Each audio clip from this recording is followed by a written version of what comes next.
Assalamualaikum warahmatullahi wabarakatuh. Alhamdulillahirabbil alamin. Alhamdulillahilladzi arsala rasulahu bil huda wa dinil haqq liyudhhirahu 'alad dini kullih wa kafa billahi syahida. Asyhadu an la ilaha illallah wa asyhadu anna Muhammadan abduhu wa rasuluh la nabiyya ba'da. Sahabat semuanya, dalam kesempatan yang berbahagia ini kita akan berdiskusi tentang sepak terjang PKS di tanah air dan di Musi Banyu pada khususnya. Saya sangat optimis pada tahun 2024 ini PKS akan naik secara drastis dari 8% hingga bisa mencapai 15% lebih. Ada beberapa faktor yang dapat mendongkrak suara PKS. Pertama, sebagaimana survei yang ada dilakukan seperti LKSP merilis bahwa PKS adalah partai yang paling dominan sebagai partai yang oposisi, artinya partai yang dicitrakan oleh masyarakat sebagai partai yang akan antitesa terhadap pemerintahan saat ini. PKS juga secara kepartaian telah membuktikan independensinya, kemandiriannya dalam berpolitik, tidak terpatronase oleh kepentingan sekelompok atau mungkin individu tertentu.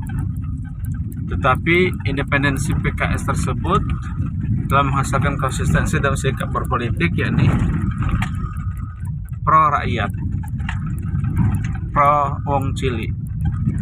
Hal ini terlihat dari sikap-sikap PKS dalam menolak kenaikan BBM yang dilakukan oleh pemerintah saat ini.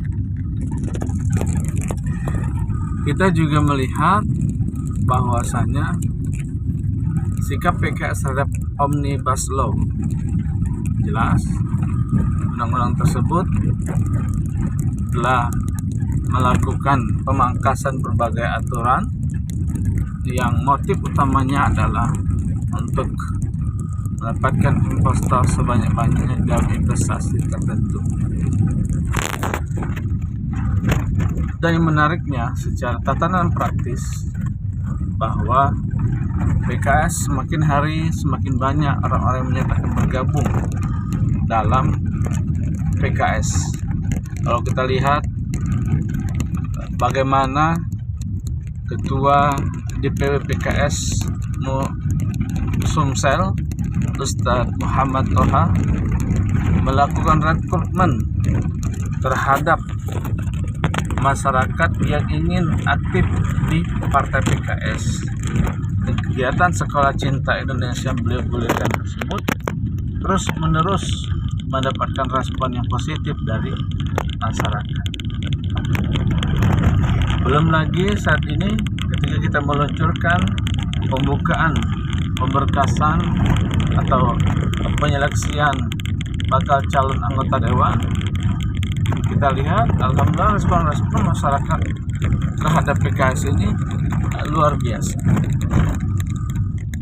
Ini semua adalah buah dari kinerja integritas dari PKS dalam membela kepentingan masyarakat.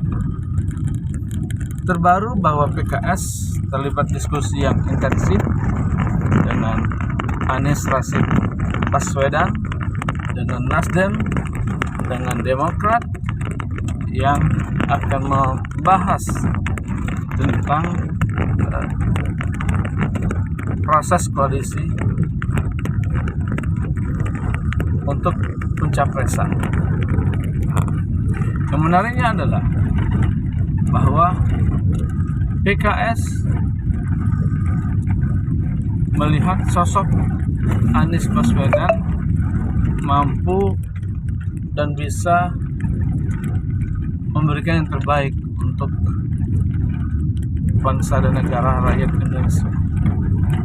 Walaupun tentunya itu semua tergantung dari hasil komunikasi dari berbagai pihak, terutama partai politik, untuk mengajukan calon presiden Indonesia.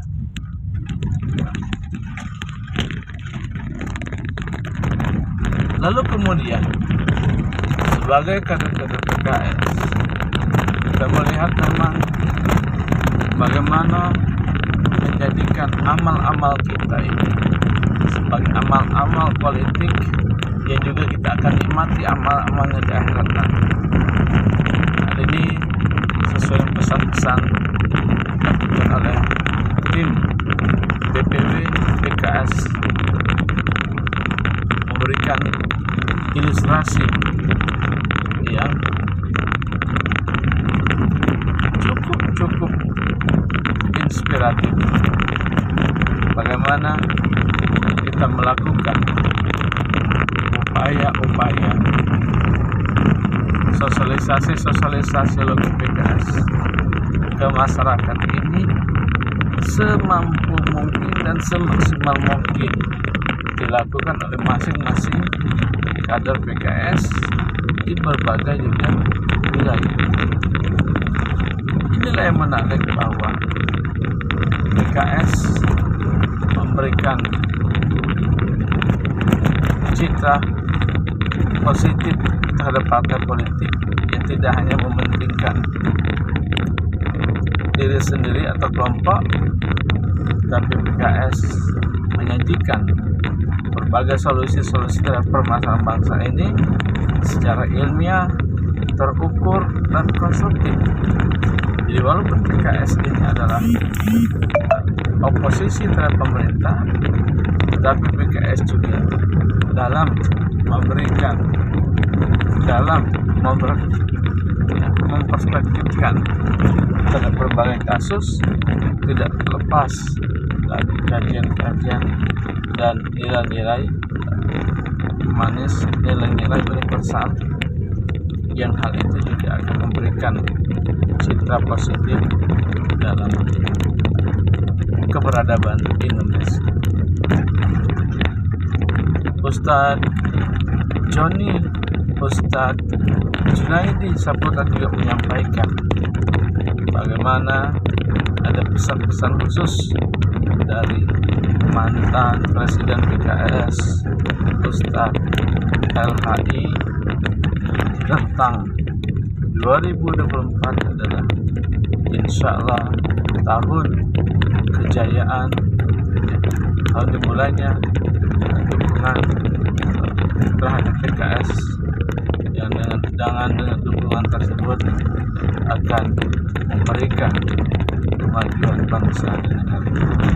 Pada akhirnya saya Musyeni SPDI tentunya sangat optimis pada tahun 2024 ini yang memperhatikan berbagai survei PKS akan insya Allah akan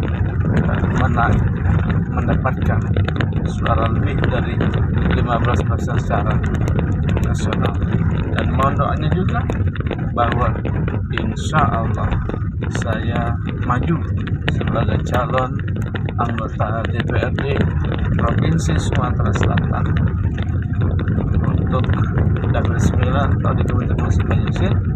Oleh karena itu, kawan-kawan alumni UIN Raden Kota Palembang, kawan-kawan alumni MAN 1 Musi Banyuasin, MTS, dan kawan-kawan ini untuk dimohonkan perjuangan dan keikhlasan dalam mendapatkan kursi DPRD Provinsi Sumatera Selatan. Wallahu muwaffiq ila min aqwamit thariq. Assalamualaikum warahmatullahi wabarakatuh.